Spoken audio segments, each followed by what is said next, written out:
John Schmidt. Stephen Sharp Nelson, we're the Piano Guys, and we are so excited to announce that we're teaming up with the TV series Truth and Conviction in order to bring to life a story that needs to be told. Tell them about this story. Absolutely. This is a story of a German teenager named Helmut Hübner who stood up to Hitler in World War II, and I have a family connection. My mom was his friend way back in 1941. This is a heroic story, right? And Absolutely. Even more than that, and these are the kind of stories that need to be told, that our kids need to inspire them. This is the role model that they need to know that they can stand up for things too, right? Absolutely. And become the best that they could be. So I love that we're dads, so we love finding stories like this, and we've never really done something like this before, teaming up with a project like this, but because we believe in it. Yeah, we were compelled to. This is a story that needs way more than 90 minutes, and I'm so glad it's going to be a mini-series, and it's the same people that did The Chosen. Team members that have done John Adams, Stranger Things. Now, here's the cool part though. Just like The Chosen,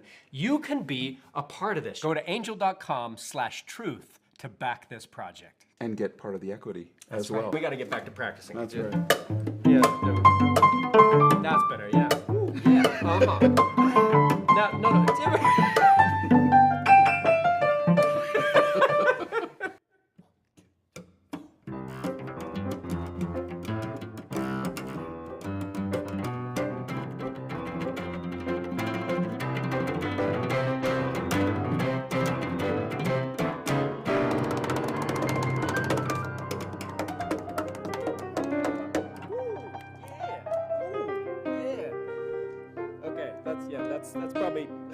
That's probably good. Yeah. Welcome, everybody. Welcome. This is so exciting. We've hijacked the Truth and Conviction live stream. I'm Stephen Sharp Nelson, and this is... It is good to be with you. I'm John Schmidt. We're the Piano Guys, and we want to say hello to all those joining us from our platforms on our live streams as well. This is such an exciting evening. We cannot wait to talk about the things that we have prepared to talk about. And guess what? We're right here at Angel Studios. That's right, the same studios that brought you The Chosen. This is it. I don't think this is where they filmed it, but this is where they did a lot of the work. Yeah. And guess what, John? I called the director of the Truth and Conviction series, and he usually ghosts me. He usually doesn't answer my phone. So I got an anonymous number, and I called him, he answered, and I said, I got him here on the promise that we'd give him food. So we'll figure that out. Oh my gosh. Matt Whitaker, would you come in here? Matt Whitaker? Ladies and gentlemen, round of applause for Matt Whitaker, wherever you are. Give him a round of applause. Standing ovation. I see some standing ovations out there. Welcome. Good to see you. Thank you so much. I want a handshake too. This is so fun to be on this live stream with you. Thank you. Where's the food? Yeah. It's coming. Food's in the mail. Yeah, like the check. Yep. Well, you guys, this is so awesome. If we're gonna have our live stream hijacked, having you do it is the best thing ever. And best compliment I've ever been given. If I want a hijacker, you're the man. Thank you. And to our Truth and Conviction fans and Angel Studio fans and even our Fight for Fighting fans, last week we had Fight for Fighting on and had a bunch of their fans coming in, so I'm sure we've got some Fight for Fighting fans that are joining us. So anyway, to everybody, welcome. It's so good to have everyone here. I was just telling you guys just before we started rolling that everybody that's been watching this for a while knows that this has been a journey for a lot of us trying to, working to kind of push that boulder up the hill and get this story made and out to the world. But I've had these little pipe dreams along the way. It's like, oh, wouldn't it be cool if one day this could happen, One of those was knowing that, John, as was said in that little, in the little vignette beforehand, that you have a family connection, to a very personal connection to this story. Right. And I knew that because I had interviewed your mother all those years ago. And I just had this little pipe dream that someday, wouldn't it be great to be able to partner up with the Piano Guys and have their involvement. So honored. Thank you. Completely agree. And I was just even thinking about we had that first Zoom call where we kind of all got on that Zoom call and started talking about, could this work? Is this something that, frankly, I was thinking, I hope they might be interested. And it was so rewarding to hear your genuine interest. Of course, because of the family connection, but when I brought up the music connection and Mendelssohn. Yeah. And then you and I started riffing on that. So Oh, and we went on for a while. I know. I too. think people had to shut us up. Yeah, exactly. We got to turn the Zoom call down. Yeah. I am so excited that this history is being told of my family history. I mean, it's just like, I feel spoiled. I really do. Well, and we talked It's about this so amazing. many times. I mean, we're musicians certainly, but before that, we're husbands, we're dads. We're dads. We're concerned dads with watching what our youth are having to go through and what they're trying to be force-fed via social media, and to see stories like this and know they need to be told and know they can be inspirational to our children and the upcoming generation is so compelling to us that we felt as if we were already a part of this even when we started talking the first time. Oh, I love that. Yeah, and we were, and that's what I'm hoping, that people, as they learn the intricacies of this story and how incredible it is, they will want to be a part of this too, just like we did. Yeah, and I feel exactly the same way, and I do want to dive into a little bit of a conversation with you, John, about a little bit more about that family connection. But before I do that, I did, again, as some of you may be aware, it is now open. The investment round in this project, in Truth and Conviction, is open, and so anybody who, we had a whole bunch of people. We had over 7,000 people who expressed interest in the project. Incredible. It was over $6 million of expressed interest. Yeah. And now all those people, if they would like, have the opportunity to invest. I'm so glad that's open. That is so exciting. That's wonderful. And anybody can still join at this point, right? Yeah, so you don't have to have already expressed interest. You can, if you're coming in tonight for the first time, you can just go to angel.com/truth, and there you'll see the site. I don't know if, Esther, can you bring up the, what that landing site, there you go, so we can see. So that's live right now. So that's wonderful. That's so great. And we've actually thrown our hat into this ring as well. We're associate producers on this project. So this isn't just some haphazard endorsement. We are all in this, in fact. And that's why we want people to join in on this storytelling project to make it a reality. And we are so confident that this is going to get to the screen, but we want people who are just as interested in these stories to be told to be part of this project too. Yeah. I love how it's this, it's no longer this top-down thing. It's just this wonderful opportunity for all of us to be storytellers together. Yeah, oh, I love the way you just put that. Yeah, that's exactly right. And when we say investor, I think sometimes people think, oh, well, I can't be an investor in a movie. That's the cool thing about what Angel Studios has done. That's this door that's been unlocked. Yes. Because, yes, some people are going to come in and say, yeah, I'm going to invest $25,000 or whatever, but some people are going to say, I can invest $100. I got $100. Yeah, I can do that, and I can put that in, and they are going to be part owners just along with everybody else. This is crowdfunding 2.0. It really is. It's not, hey, donate and get a T-shirt. Yeah, kind of thing. exactly. That's what I mean. This has gone another level because these people who are joining are becoming they're owning equity in the project. Isn't that correct to say that? Yeah. So that's an exciting opportunity. You're right. It's not just hey, I'm going to put my stamp of approval on this and excitement, and I'm going to get a T-shirt. This is like, I'm part of this. Yeah. And that's, anyway, just so cool and Great. so exciting, the momentum we have. But again, having said all that, I wanted to kind of jump back a little bit. I mean, people have seen, I think, I know there's been that video out of the conversation that you and I had a couple weeks ago. Just My about, kids saw it. Oh, they I did? came home and they're like, we saw your interview about your mom. What did they say about They it? were so touched. That is And awesome. I was like, oh, I wish I could have seen it with them. I wish I could have watched them. They know this story, but to see it portrayed even at that level, I mean, we're only at level 1, and this is going to be at level 10 in the end, but just that they were touched at level 1. Yeah, and to see my mom interviewed, that was such a cool thing for them to see. For just to kind of recapture, for those who didn't get to see it yet, I'll just kind of recapture very quickly. 20 years ago, when I was doing the research for this incredible story that I found, that I thought I discovered, and finding out about all these people who were still alive and knew Helmut personally and everything, and interviewed this wonderful woman named Lieselotte Schmidt. And I can remember even at that time, because she was a teenager with them in Nazi Germany. And I remember at that time her talking about, her son, John Schmidt, and I kind of put it together, because my kids were playing incessantly. They were playing Waterfall. Waterfall, yeah. Sorry about that. Yeah, no, it was, and of course we, yeah, I was gonna say.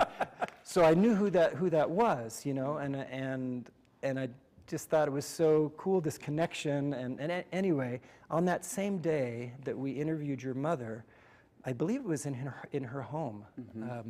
Interviewed your mother, her sister came over, Hilde, and who had also grown up with the boys and knew them.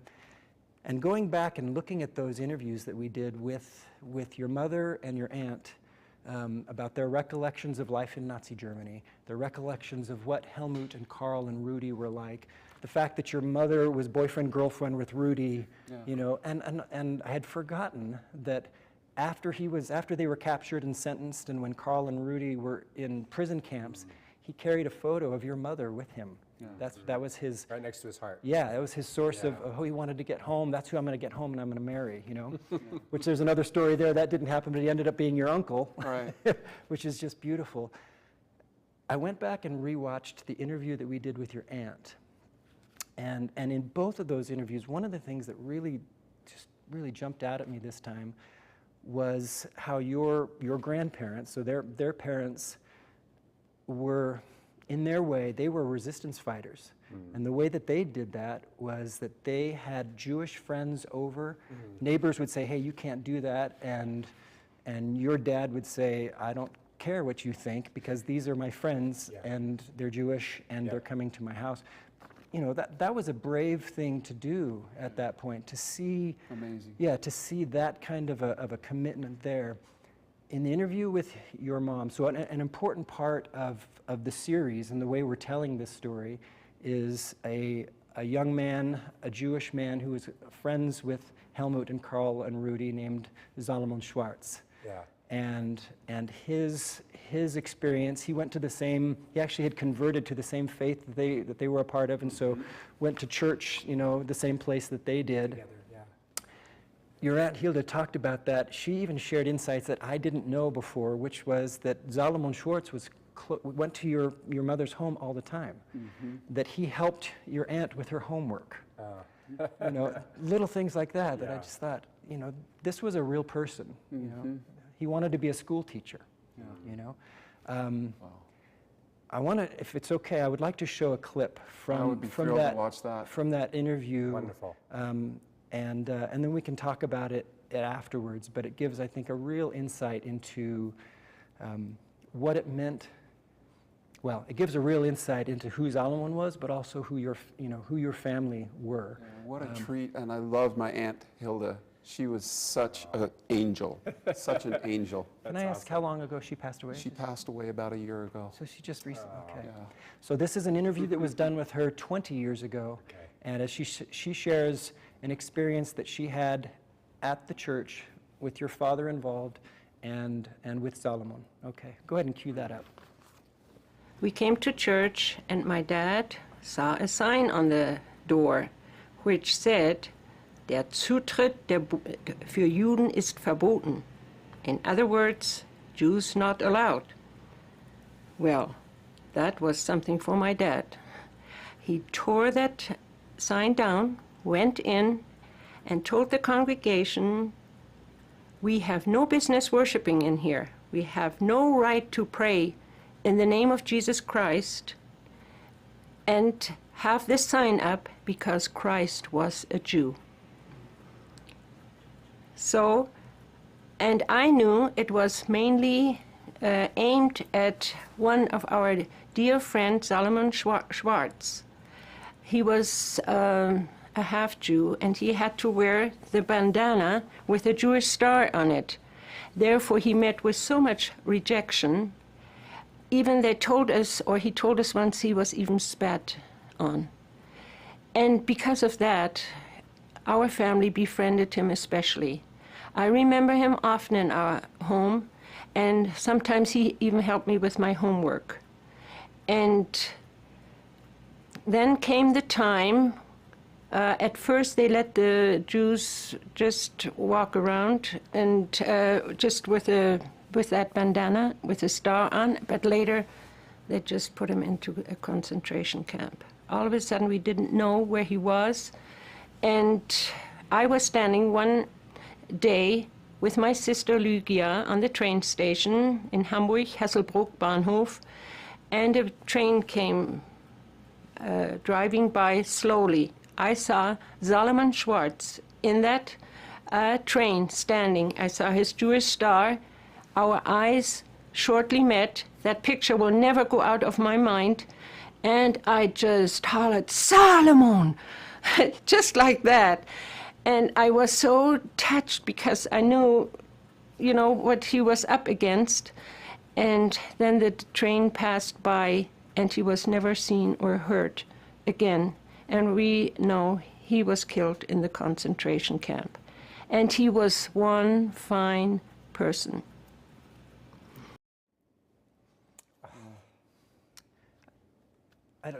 Have you heard that story before? I haven't heard that story. That's heartbreaking. Yeah, it's again, it's this little, it's like a time capsule for me. As close as we can come to traveling back in time and saying what were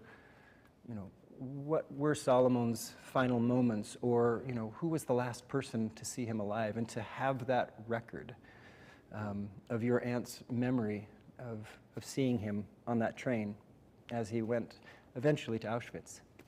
It's just... And I'm so proud of my grandpa, you know, for the courage to take that stand.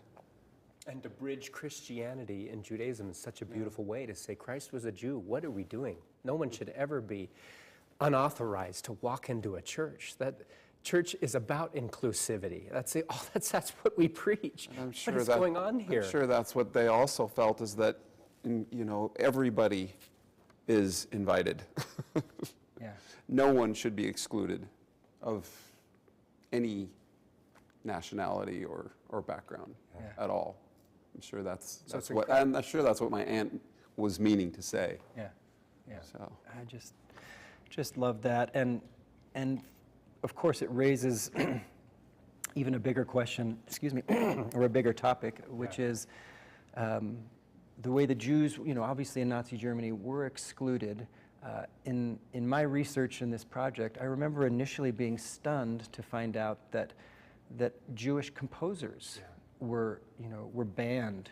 You couldn't. That it was, you know, it was dangerous to your life actually to listen to a composer like Mendelssohn, you know, or it was to a jailable offense, or even worse. Right. In fact, even if the needle dropped on the record and seconds of a composer like Mendelssohn was played, that was it was a crime. Yeah. I would love to play some of Mendelssohn's music so people can see what a crime it is that this would be banned. It's so beautiful. Well, and Mendelssohn has a special bridge here, and I think you mentioned that he's an important composer for many reasons. And for those of you who aren't as familiar with Mendelssohn's work, you would recognize a lot of the compositions. In fact, many times at the end of a wedding, you'd hear his da da da dun dun dun dun dun from the Midsummer Night's Dream, and he also hark the herald angels sing. Oh, really? That's his melody, and he is one of the best violin concertos ever written. And my little daughter, 14-year-old daughter Lucy, is learning that violin concerto right now. And it is incredible. It's one of the finest works that's ever been composed. And I get a little emotional because I think about my daughter not being able to play that piece. And you know, we complain about our country sometimes, like it has its problems, and there's mud being slung one way and then the other. But we can listen to whatever music we want to listen to, and we're not at the point where we have banned certain composers because of their religious backgrounds. I think this is still a wonderful place to live, and I think America still has so much promise. And I'm grateful that we have that, and we take it for granted, but I'm grateful that composers like Mendelssohn is free play anytime. And he was born in Hamburg, which is where your parents were born. And which is where Helmut was born. In fact, I remember thinking, we were talking about, the first time we talked on Zoom, you brought up, when we talked about Mendelssohn, you said his string octet. Yes. His string octet, which is just incredible. It lit me on fire as a teenager, as about Helmut's age, playing that octet. I felt like I was, you know, John also always talks about how music can make you feel like you're flying when you get to the right point. And I felt like I was flying when I was playing that octet. And you were tied to Mendelssohn. Now remind me how you were tied into Mendelssohn. So my introduction to Mendelssohn is really my thread. I consider it a thread right back to Helmut, because Helmut loved Mendelssohn. Yeah. You know, part of his resistance was listening to Mendelssohn. He introduced it to Carl and Rudy, and then through my friendship with Carl, Carl introduced Mendelssohn to me, and I love and you've fallen in love. Mendelssohn. So for me, it is this direct little route back to this connection back to Helmut, and to think that, you know, when he wrote that octet we were talking about, Yes. Mendelssohn was 16 years old. Right. 100 years later, more or less, Helmut was 16 years old when he was leading this resistance group. So, you know, Incredible. Helmut, his instrument that he picked up was the typewriter. And then I grew up listening to it in my home. Oh, did you? Yeah, and my father sung the German art songs. And, Full circle. Full And, circle. That's beautiful. and the songs without words I played growing up, you know, as I studied piano. This Played some of his songs without words. They're beautiful. They're so beautiful. And it's the very soundtrack of resistance, if you really think about it, which is a beautiful notion. And now, just for everybody's context, Mendelssohn, born in 1809, Right. died in 1847, only 38 years old. His life was cut short because of a series of strokes that he went through. But he was a kind man. Queen Victoria, in fact, he was her favorite composer, and she loved his work, but also his personality. He was this very sweet man that composed fantastic works, and he was the one that actually came up with, why do classical pieces have to be so absolute? Can we make them more accessible by making them like songs, but let the instruments be the voice? And that's where this song without words comes from, is he was asserting the fact that the piano could sing.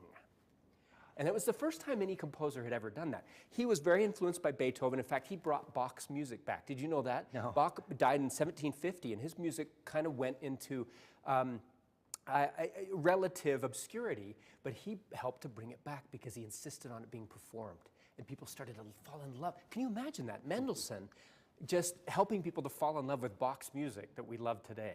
And to think that he was a teenager while he was doing Yes, that, teenager and in his exactly. 20s. Right, you know, right. when he is, you know, bringing those things back and really kind of revolutionizing the music. Yeah. Well, I think we should play a little song. Oh my God. We'll do the Opus 19, which is, he's rewrote so many of these. And in fact, his sister Fanny Mendelssohn also wrote Song Without Words too, which she was a great composer. But this is Opus 19, which is one of the most recognizable ones. But I want, those of you listening with us today, I want you to imagine such a beautiful piece of music being banned, and find any fault with this piece of music, other than maybe some mistakes that we'll make, because that's inevitable. We're sight reading. Yeah, exactly. But And it's live. But just get lost in the beauty of this music, and just get deep into the gratitude that you feel for where you live, what you get to do, and what you get to listen to. This is Mendelssohn's Song Without Words, Opus 19.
It's transcendent, isn't it? Can you imagine Helmut listening to this and wanting his country to embrace music and art that is from everyone, and not being able to, and having to listen to it in secret rebellion, and being taken away, being flown away to a better place as he listened to this? And inviting his friends in and saying, you have to listen to this. Yeah. Yes, it's dangerous, but listen to this. And that's just one small part of this incredible story, Matt, that you're going to be telling. in this, the Truth and Conviction story. There are so many twists and turns and plot elements to this. That's only one small element, and a beautiful one it is. It really is. Thank you. And yes, as soon as we start talking about the twists and turns in this series, in the Truth and Conviction series, where it's now a 4-part, as we were talking about earlier, it's a 4-part limited series. Right. So In fact, I'm hoping that my mom makes the cut. Oh, who are you going to be casting for John's mom? So I can't say anything live. But Yes, man, of course. It's in the works. It's in the works. How cool is that? How cool is that? I'm thinking Glenn Close, maybe. Yeah, Someone, perfect. Kate Blanchett, someone that's just sort of second tier. Yeah.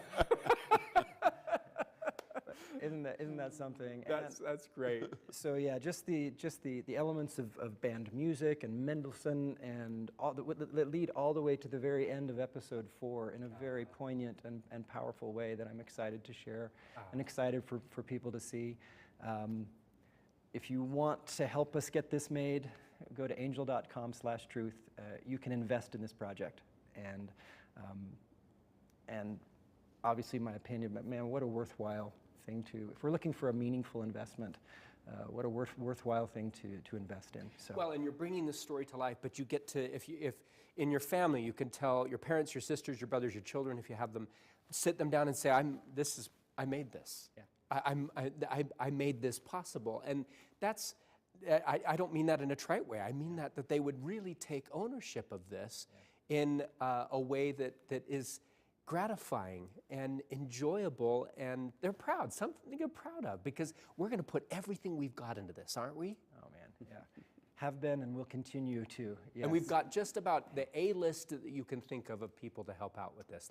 Tell them some of the people that you're getting involved with this project so that they feel the credibility of it. Yeah, you bet. Yeah. So first and foremost, my partnership with Kaleidoscope Pictures. Yeah. So Russ Kendall and John Foss and the whole team at Kaleidoscope, which have been producing other amazing World War II films. There's a World War II film called Instrument of War, which I actually wrote the script for. I love that movie. Which, the story about a violinist who, as a prisoner of war in Germany, makes a violin. In a prisoner of war camp. In a prisoner of war camp, yeah, and actually plays it in the camp. I remember when I first heard that story and thought, okay, so a violin, some boxy little piece. I've seen the real thing. It's right. This beautiful, it. beautiful violin that he made, and when he played it in the camp, and especially at Christmas time, played it, and it became this instrument of peace between the German soldiers, guards, and these American and British prisoners of war. So anyway, those guys, we're partnering with a wonderful partner in Lithuania who was very involved in other productions like John Adams and Chernobyl and those kinds of things. And so it really is this wonderful A-team that's coming together to tell a story that we all know would be wonderful to tell. So anyway, that's just obviously I'm very excited, and I think something that we're all passionate about. Well, and I actually, to be transparent, before I wanted John and I and the piano guys to sign on this, I kind of needed to see some track record, because I was worried that it would be sort of that, we all have felt the low budget awkwardness. Yeah. Yes. When you watch something and you're just cringy, it's called the cringy thing, right? Where you're just, you're biting your knuckle and you say, well, it's a good message, but boy, this is tough to get through. And that is not the case. I have seen your work, and that is why we're part of this too, because we believe in your work and we've seen how good it is. And we know that this is going to be so credible, but it'll be so beautiful. It will not be distracting from the story. It will be catalyzing for the story. I think it'll bring it to life in a way that only it should be. Thank you. Yeah. Can I jump over to take us back to the music, another little element of the music, which is another important part of the story. I can remember when I sat down with Carl for an interview on June 6th, 2001, so 21 years ago, just over 21 years ago. One of the things he said, I asked him, I said, Carl, why did you guys do this? You were putting your lives at risk. Why did you guys do this? And his response kind of startled me. He said, we grew up every Sunday going to church singing that old Christian hymn, do what is right, let the consequence follow. And he said, and that's what Helmut did, and that's what we did. We were trying to do what was right, come what may. And so that song, and I had grown up singing the same song. Of course, I didn't think of it in that context, Yeah. But so that song, that old Christian hymn, "Do What Is Right, Let the Consequence Follow," has become an important part of the series as well. That the first time we see them at their little church and their little congregation, that's what they're singing, And it comes back and plays throughout, each episode. Yeah. And so I want to share something with everybody, if you guys are okay with this. When we met together for the first time and shot some stuff together a couple weeks ago, we were talking about this song, "Do What Is Right." And if you remember, you just kind of said, "Hey, let's play it. Let's just do it." And just like kind of impromptu, sat down and together, playing by ear, played that song. And we had the cameras rolling. And Tell me, I remember there was sort of this silent moment at the end. That was really fun. I do remember there was sort of a silent moment at the end, and you seemed to sort of be in this, you were very touched. You seemed to be sort of in this zone. What was going on then? I wanted to ask you, in fact, what was happening inside you? Because I had looked forward and hoped for so long that there would be this moment that we'd be able to sit down and play music together and to share that story with you. And then to have it taken one step further where you both said, "Yeah, hey, let's try this. Let's do So should we watch that video of just of you? Oh, okay, just impromptu absolutely, playing, "Do What Is Right, Let the Consequence Follow." Sure. Esther, if you want to cue that up, we'll just take a quick look.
Not bad. I mean, the pianist was great. The cellist needs a little work, but I think it was pretty nice. It was a fun little impromptu moment. Yeah, again, for me, as you mentioned, afterwards, I just sat there kind of in stunned silence for a moment because of what you had just done, but also because of what it felt like. It's like and how much this is just threaded through this journey of how many years did you say? I'm sorry. 21 years now? 21 years of trying to bring this to life.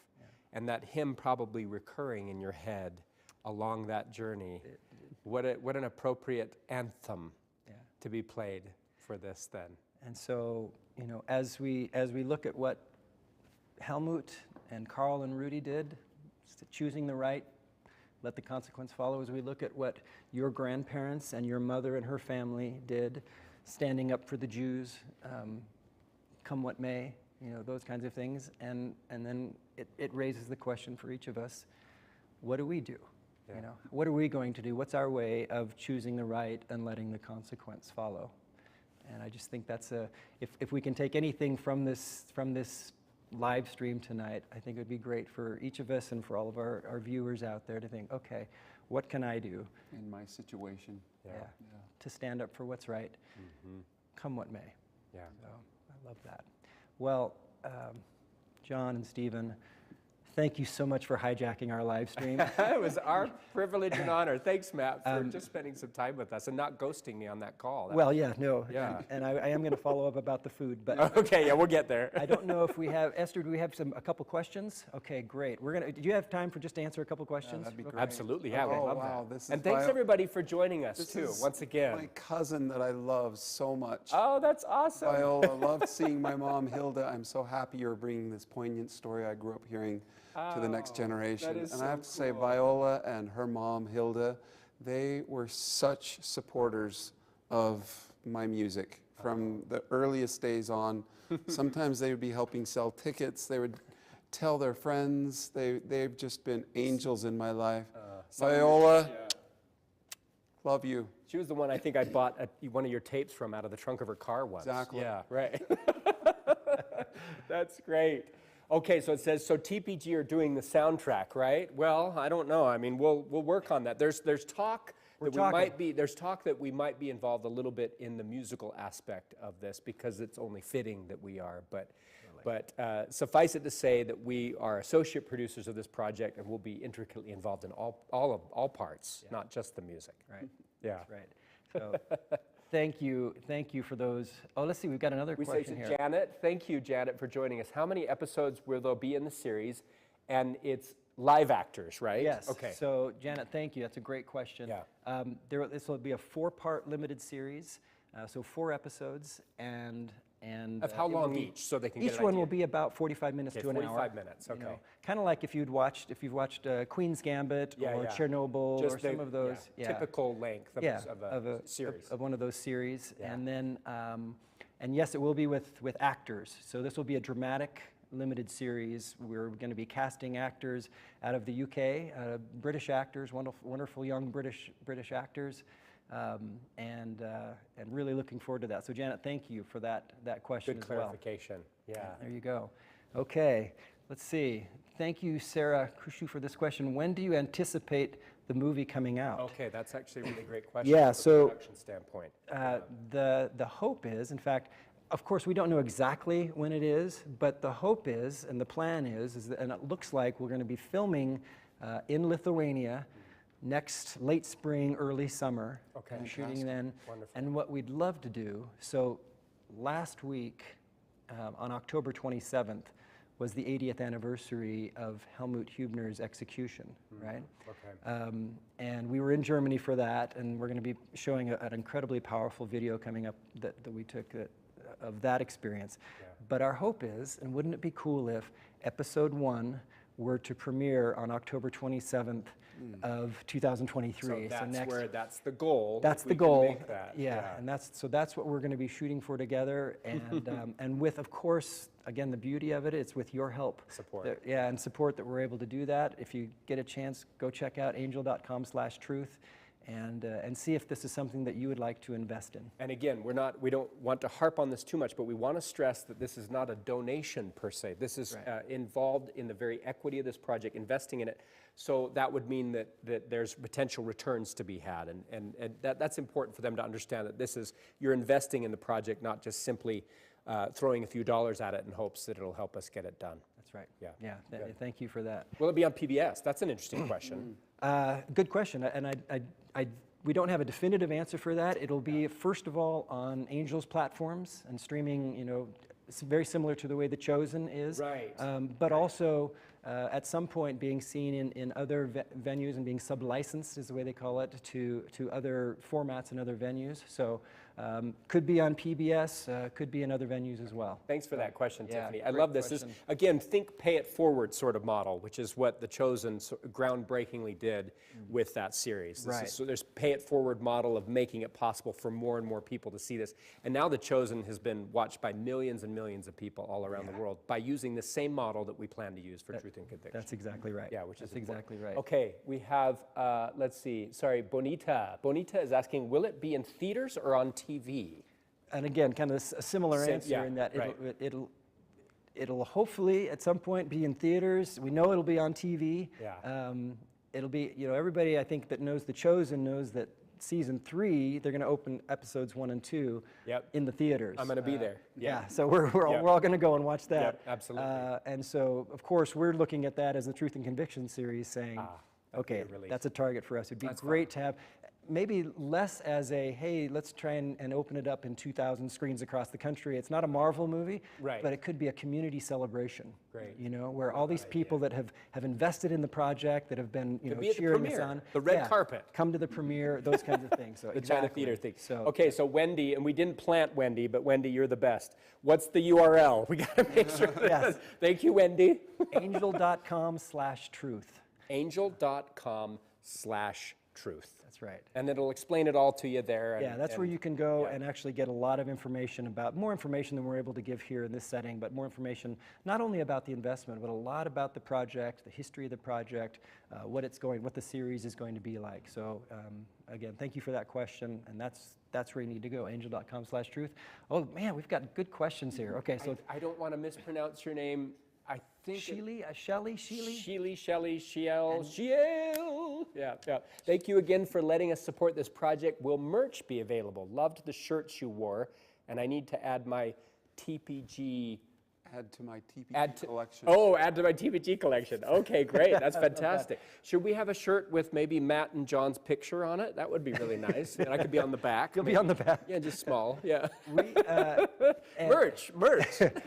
at some point we will. We have, for the commemoration of the 80th anniversary of Helmut's execution, and when we were in Germany, we wore these shirts that said, let's see, I got to get this right, 27/10/42, Okay. and then the word remember through that. So the 27th of October, 1942. Okay. And just this really beautiful design, and I'm confident that at some point people will have the opportunity to purchase those as well. And then when people ask you what that means, you have the opportunity to tell the story. That's what this project's about. I love that, And right? everything- Spreading the story. That's right, and everything is about remembering, you know.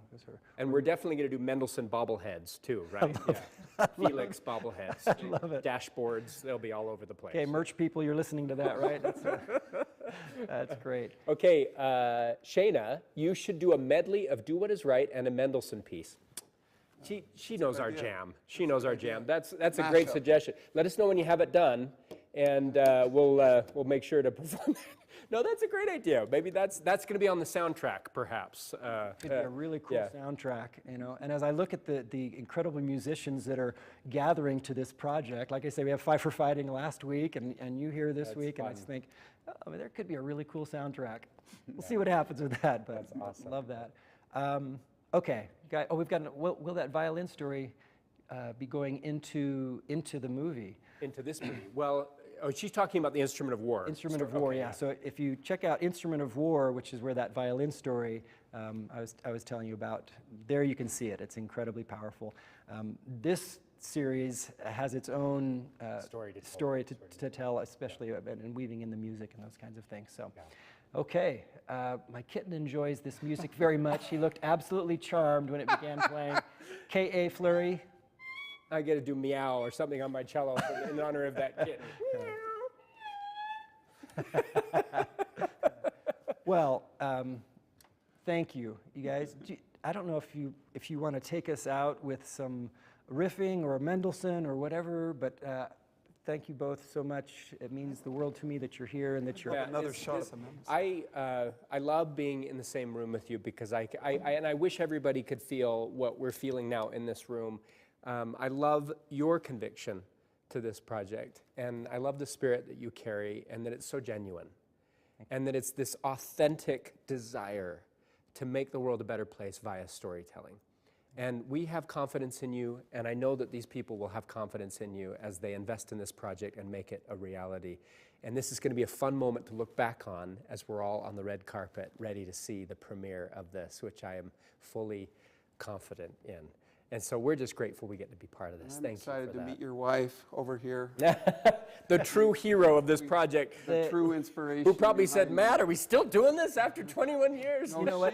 She is the reason that you kept going, That which is is a absolutely really true. She's the special one. story to hear. When I was ready to give up time after time, quite frankly, she's the one that said, "Nope, we're still making your movie, right?" She's the We're still conviction making your part movie. of truth and conviction. Yes, she is. That's incredible. So at some point, I wouldn't embarrass her tonight, but I'll bring her and pull her into frame so that everybody can meet the real rock behind this whole project. Wonderful. That'll be a fun thing. So. Well, good night, everybody. Thanks so much for being part of this. And remember, you can invest in this project. We've said it several times throughout the stream.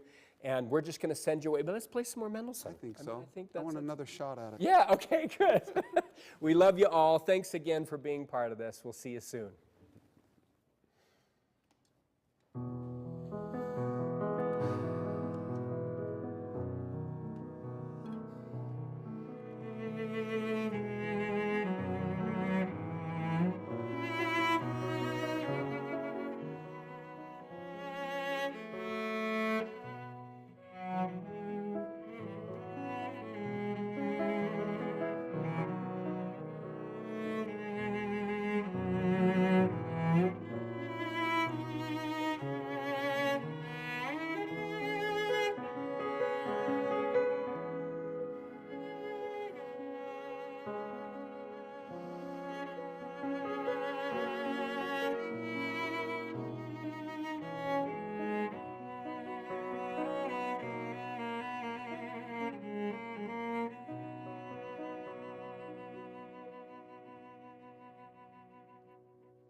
He could stand there. Deutsche Volksgenossinnen, Volksgenossinnen. I mean, he had the power in his speeches to move the masses.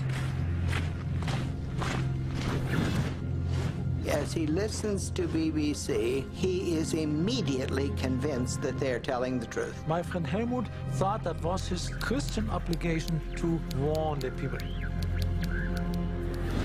And then he opened the door, and there comes my friend Rudi. And I said, Rudi, what are you doing here? He is the third in our group. I said, what do you mean the third? Who is the second? And Helmut typed on it, Hitler the murderer, Hitler is the guilty one. The first thing we see is that he's emerged from some kind of a process as a full-blown anti-Nazi. He puts the prefix VER on the front of the word Führer, which means that Hitler is now the seducer of the people. I opened the door, and there stood two guys with that long, dark leather coat. And he lifted up his lapel from the coat, and there was the badge, Geheime Staatspolizei, Gestapo. The Nazis, they don't want you to know the truth. The truth was deadly.